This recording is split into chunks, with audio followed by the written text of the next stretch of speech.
So ayan mga sir, meron tayo ditong click 125 at napaklasan natin yung upuan nito. Pati yung sa likod niya, yung grab bar, ayan. Pati yung top box, tinanggalan natin. So ang issue nito is basag yung kanyang tail light lens, ayan. So nasagi yata.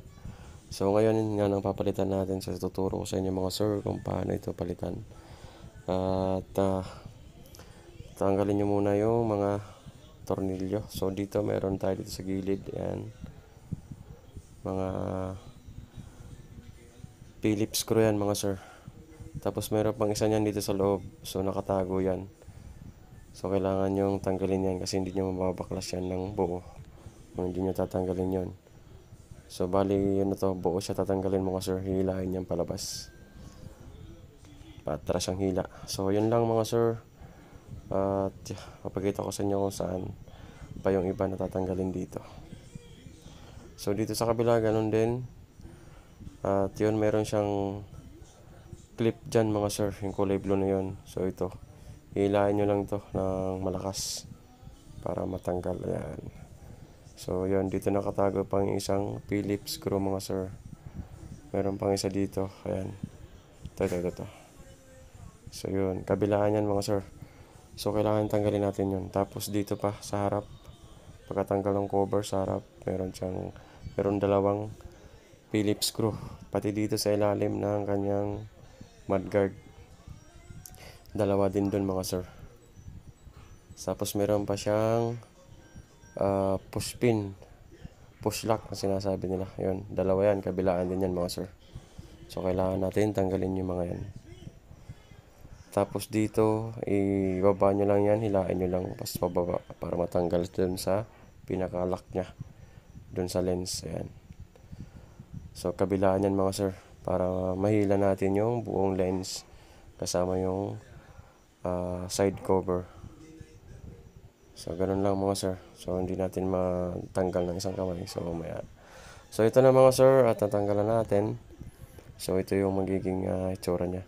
So meron para itong socket dito para dun sa ating tail light. Para umilaw. So may wire yan. So nakasakit naman yan mga sir. Yan sa gilid. Oh. Tanggalin lang pinaka ano lang yan. Pupush nyo lang. Mayroong push yan.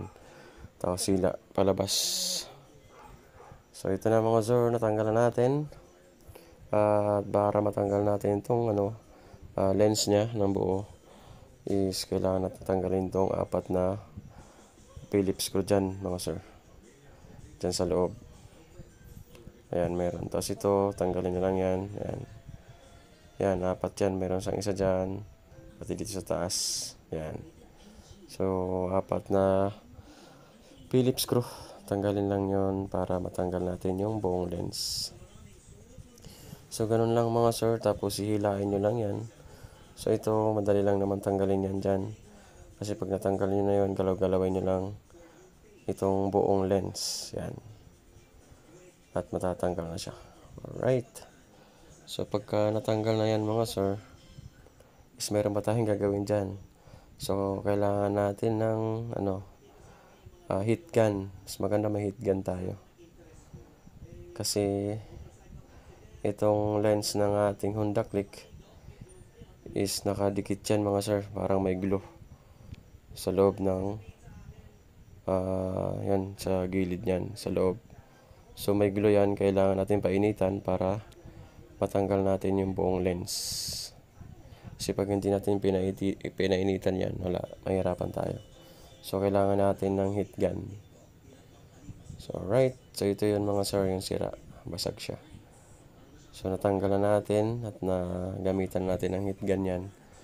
So dahan-dahanin nyo lang iangat tapos itulak palabas. Kasi medyo malagkit talaga yung yan, pinaka-glue. Sobrang lagkit.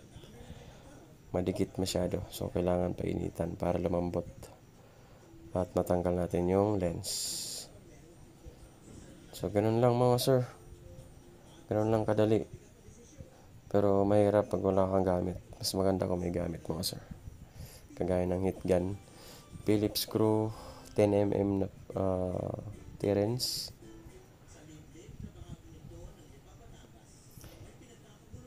Tapos yung pangtanggal ng plastic, yung basta yun na yun, para hindi mabasag yung ating mga flarings. So ito na mga sir, tanggalin na natin siya. Ayan. So madali lang naman siya tanggalin pagka mahit yan mga sir. So matatanggal naman siya ng buo.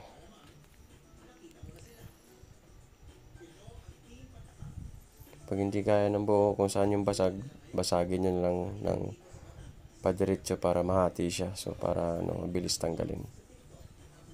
Ayan. So ito na yung ating tail light mga sir. So ito yung ating bago na lens mga sir. At ang halaga nito is nasa 900. So yun, 900 pala. So ito na mga sir. At naikabit na natin. So ang pagkabit is madali lang naman, ipupush nyo lang para dumikit ulit siya dun. Pero kailangan ng heat gun ulit para lumagkit yung pinaka rubber nya. O I mean yung pandikit dun sa gilid. So ito na ang itsura ng ating Click 125 mga sir. So kailangan baklasin talaga lahat ang kanyang side to side flarings para matanggal natin yung lens. So yan siya mga sir. Ganun lang. Ang papalitan natin lens lang, pero ang daming gagawin mga sir. Sa nga pala mga sir, sa mga gustong kumuha ng motor or naghahanap ng iba't ibang motor na hulugan or cash payment naman ang gusto nyo, is meron po tayo dito iba't ibang klase ng motor.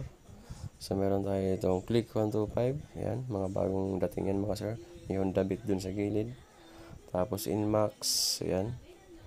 TMX 125, ADB 160, Click, Birdsman, tapos TBS na Nitro. Ano ba yan? So yan, Click 160, tapos TMX 125. So meron tayong mga repo rin dito mga sir. Ayan, Pasio, Click, Mio Gear, Honda Beat, TMX 125. Ayan. Then dun sa likod meron tayong mga bago rin tayo dito mga sir. M3, PCX, tapos Click 160, Click 125, PCX white, Click na blue. Tapos meron din tayo itong pangmasada mga sir, Badja. Ayan, TMX 125. Yan, panghanap buhay yan mga sir. Tapos dun sa likod meron tayong Barako sa likod mga sir. So yan, at ikabit na natin ito mga sir. Sa nga pala mga sir, location ng natin, casa is dito sa Superbike Bulo, Victoria mga sir. So punta lang kayo dito mga sir para mag-apply. So ito na mga sir, nakikabit na natin yung ating lens at cover, flarings nitong ating Honda Click. So upuan na lang, tsaka yung kanyang top box bracket. So yan mga sir, maraming salamat at shoutout sa inyo lahat. At please kung bago kang dito sa aking YouTube channel, please like and subscribe para updated tayo sa mga susunod nating mga tutorial mga sir. So sana may natutunan kayo mga sir. Maraming salamat ulit. God bless sir. Yeah.